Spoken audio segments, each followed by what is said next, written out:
Nataša, može? Ali niste nas obavestili niti u jednom koraku. Nego ste pokušavali sa pravnicima i sa policijom da napakujete ljudi na krivično delo.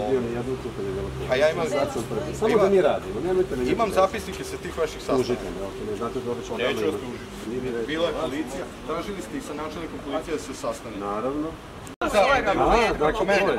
Niste vlasnik. Ne, nisam vlasnik, ja ću dići ruke, a vi slobodno preko mene izvolite.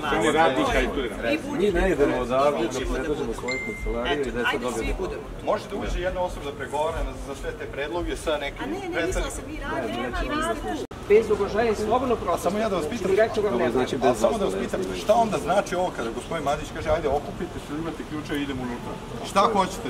Idemo u svoje kancelarije. A kako idete? Ajde, kako idete?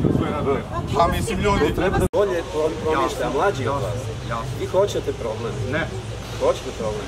Uglavnom, ja hoću da idem da radim. Uđem na svoje radno mjesto da pregovaram, da pričam. Uvijek pričam sam s ovdje, razgovarao sam Marko, razgovarao sam s vama. Ovo je slobodan univerzitet. To nije javna površina, čače, ovo je javna površina. Ovo nije stranka. Ovo nije Srpska napredna stranka. Vidite, vi ga blokirali, kažete slobodno. To je oksimoron što govorite. Ko će vas braniti? Od čega da vas brani? Ovde. Filozofskog fakulteta. I nije samo nisu ovde samo studenti Filozofskog fakulteta da se zna, nego svih fakulteta. Dijalog, razgovor, komunikaciju, nešto zajedno.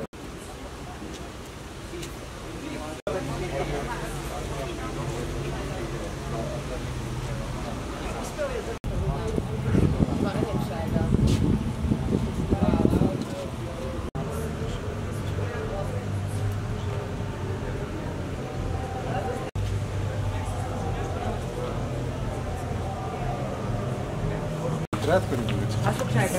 Zato što najviše volim vaš. A što sad niste raspoloženi? Izvinite, ali samo eto, zbog čega niste imali ste pregovore u utorak, rekli ste da će biti sastanak održan u što kraćem roku i uopšte se niste javljali studentima, nije bilo ništa. Samo što da imam taj sastanak, ono sam nešto da bih Ste sad nešto dogovorili? Pogledaj, znaju studenti, oni sve to znaju, nadam se da će to raditi, ali ja ne mogu da garantujem za ishodište. Ja mogu samo da probam malo da pitam da li možete sednete zajedno i ako možete nešto odgovoriti odlično, onda su studenti rekli da bi napustili. Dobro, za sad ste rekli zaposlenima? Rekao sam i to, da. Rekao sam da, znači, ako bar sedu malo dogovaraju se, sad ne znam ishodište tačno, ali raspoloženi su studenti da napustili. Studenti su nam rekli da ste sada rekli da eto, bolje razumete njihove zahtjeve i slično, ali prošli put je da... Da bar pokušamo da se oni na neki način sedno slože i da to bude uvaženo. Samo to. Koliko dugo može? Ali stvarno sad moram da idem u redu.